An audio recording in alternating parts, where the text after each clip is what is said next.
नमस्कार मित्रांनो, आज आपण महाराष्ट्र राज्यातील अकोला जिल्ह्यातील अतिशय दुर्गम आणि विस्ताराने प्रचंड असलेला नरनाळा किल्ला पाहणार आहोत.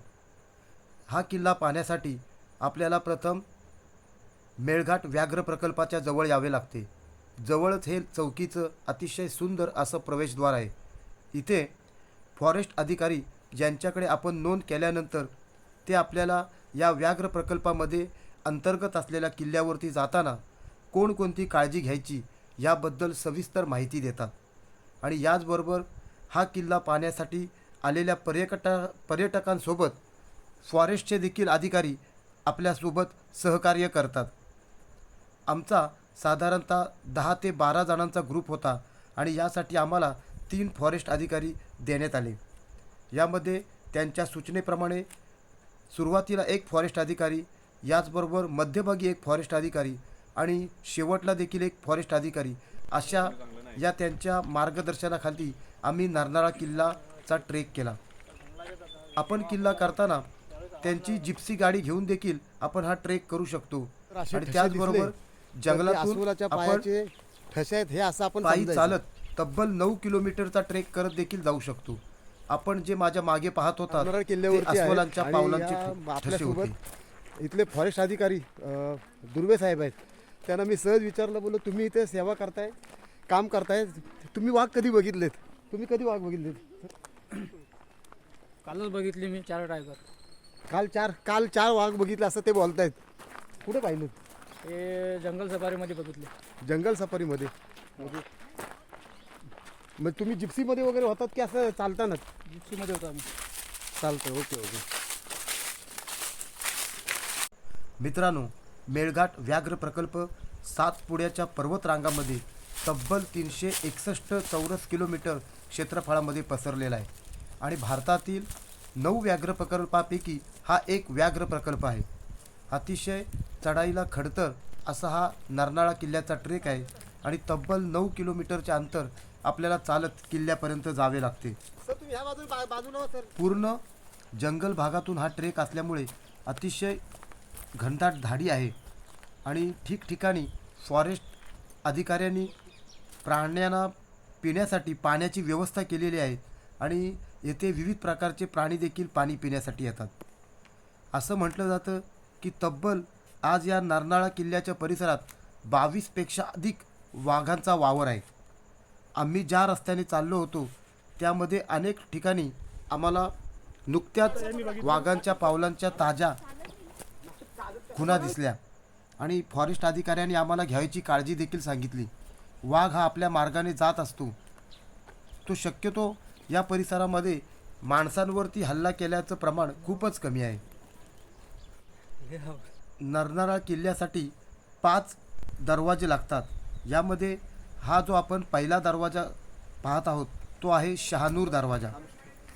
यानंतर मोंढा दरवाजा आणि अतिशय सुंदर असं नक्षीकाम केलेला महाकाली दरवाजा, याला नक्षी दरवाजा देखील असं म्हटलं जातं.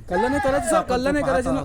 तो मोंढा दरवाजा. कल्ला नाही आणि करायचं. यातूनच आपण डावीकडे गेल्यानंतर अतिशय सुंदर अशी कलाकुसर केलेला आपण पाहत आहात तो हा महाकाली दरवाजा. या दरवाजाच्या दोन्ही बाजूला कमळाचे सुंदर असे फुलं आहेत आणि यानंतर आलेल्या मुस्लिम सत्तांनी तेथील बांधकाम पाडून तेथे फारसी किंवा उर्दू किंवा अरबी भाषेत लिहिलेलं एक काहीतरी ते लेख आहेत. परंतु या सुंदर दरवाजावरती त्यांनी केलेलं हे नंतरचं काम स्पष्टपणे आपल्यास दिसते. नरनाळा किल्ल्याचे शासक सोलंकी राजपूत राजा नारनाल सिंह स्वामी यांच्या नावावरतीच या किल्ल्याला नरनाळा किल्ला असं नामकरण झालं असं समजते. आणि यानंतर त्यांचे वंशज राव राणा नारसाल सिंह सोलंकी द्वितीय हे या किल्ल्याचे किल्लेदार होते. मगाशी सांगितल्याप्रमाणेच या किल्ल्याला 5 दरवाजे आहेत. प्रथमतः शहानूर दरवाजा, मोंढा दरवाजा, नंतर हा अतिशय सुंदर असं नक्षीकाम केलेला महाकाली दरवाजा, यालाच नंतर नक्षी दरवाजा असं देखील म्हटलं गेलेलं आहे. या किल्ल्याची नोंद प्रथमतः गोंड राजाने हा किल्ला बांधला असं आपल्याला आढळतं. या किल्ल्यावरती नागपूरकर भोसलेकालीन तुळशी वृंदावन, याचबरोबर हनुमान मंदिर देखील पाहण्यासारखं आहे. हो. आणि आश्चर्याची बाब म्हणजे या गडावरती राम तलाव, धोबी तलाव यासारखे तब्बल 22 तलाव देखील आहेत. आत्ता आपण जो पाहत आहोत तो हा त्या किल्ल्यावरील हा एक राजवाडा आहे. या इथूनच या किल्ल्याचं कामकाज चालत असेल. समोरच्या बाजूला नंतर मुस्लिम राजसत्ता असल्यामुळे मशीद आहे. याच बाजूला डाव्या बाजूला हे तेथील खांब उभारण्यासाठी केलेले हे दगडी खांब आहेत.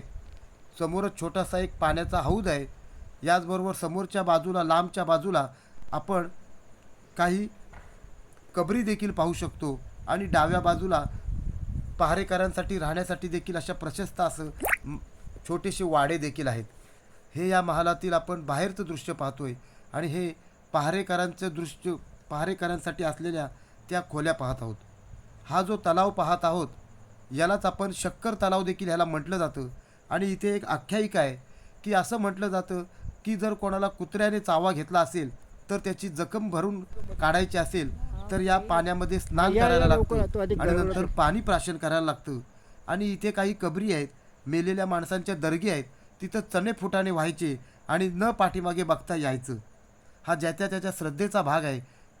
परंतु दर्गा आणि कबरी यांचं इथे उदात्तीकरण झाल्याचं मला स्पष्टपणे दिसतंय आणि हे किल्ल्यावरचं कुठलं तरी एक अतिक्रमण आहे याबद्दल माझी खात्री आहे. असं देखील सांगितलं जातं की या किल्ल्यावरती औरंगजेबाचा नातू याचा जन्म झाला होता. आपण पाहत असलेल्या या कबरी आहेत, काही 2-3 कबरी होत्या. पुन्हा खालच्या बाजूला मला 3 एक नवीन कबरी दिसल्यात आणि या कबरींचं पूर्णपणे उदात्तीकरण आहे आणि किल्ल्यावरचं हे अतिक्रमण आहे. याबद्दल आपण सर्वांनी आता जागरूक राहायला हवं आणि हे प्रत्येक किल्ल्यावरचं असं हे हिरवं अतिक्रमण आपण दक्षपणे राहून आणि जागरूकपणे राहून हटवणं हे आपल्या सर्वांचं एक प्राथमिक कर्तव्य आहे. अतिशय दुर्गम आणि विस्ताराने प्रचंड मोठा असलेला हा नरनाळा किल्ला आहे आणि अतिशय जंगल भागातून जाणारा ट्रेक आहे. निसर्गप्रेमीसाठी ही एक मोठी मेजवानी आहे. या संपूर्ण ट्रेकमध्ये आपण विविध प्राणी पक्षी बघतोय. आपल्याला प्राण्यांचं दर्शन होतंय. जंगलातल्या विविध झाडांची वनस्पतींची माहिती भेटते. हे पहा या कबरी बाजूला सुद्धा हे आता नुकतंच 2 नवीन याचं कबरी कोणीतरी तयार पूजन झाल्यात. केलेलं आहे. म्हणजे चादर हळूहळू या वाहिलेली आहे. किल्ल्यावरती कदाचित कबरी रंगरंगोटी वाढतच केलेली जाणार आहे. आहेत. आपण देखील आपल्या या सर्व किल्ल्यांच्या बाबतीत जागरूक राहायचंय आणि अशा गोष्टींना आळा घालण्यासाठी आपण सर्वांनी दक्ष राहायचंय. या पहारेकरांसाठी असलेल्या खोल्या आहेत. यामध्ये यातील बहुतांशी भाग जमिनीखाली गेलेला दिसतोय.